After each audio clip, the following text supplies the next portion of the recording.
sur Europe 1. Les enfants d'Europe 1.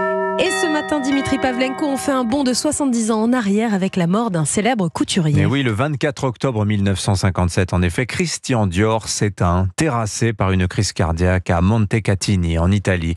Il venait alors, Christian Dior, lors d'Autriche, de révolutionner pendant 10 ans le monde de la mode. Oui, ce sont les Américains et les magazines de mode américains qui vont faire de Christian Dior un grand couturier parce qu'ils estiment qu'après la Seconde Guerre mondiale, grâce à Dior, la France va continuer à donner le ton. Réaction d'ouvriers de la maison Dior à sa mort en 1957. Ça m'a fait beaucoup de peine.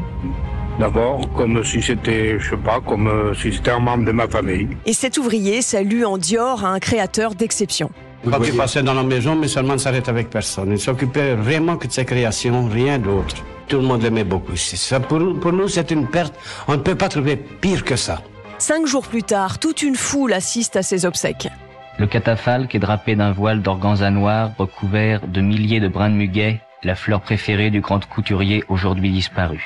Les plus grands noms de la couture française, anglaise et américaine sont là, venus dire un dernier adieu à Christian Dior, leur chef de file. Christian Dior a innové, bousculé le monde de la haute couture comme personne avant lui. Il déclenche une révolution avec son premier défilé, sa première collection en 1947, avec des tenues glamour et opulentes, alors que l'heure est à la pénurie dans l'après-Seconde Guerre mondiale. État d'esprit que poursuit Yves Saint Laurent, qui lui succède dans la maison Dior, ici au micro d'Europe 1 en 59. Il y a dans toute collection une part de folie et une part de sagesse. Et je pense que la part de folie doit rester au mannequin et la part de sagesse aux femmes.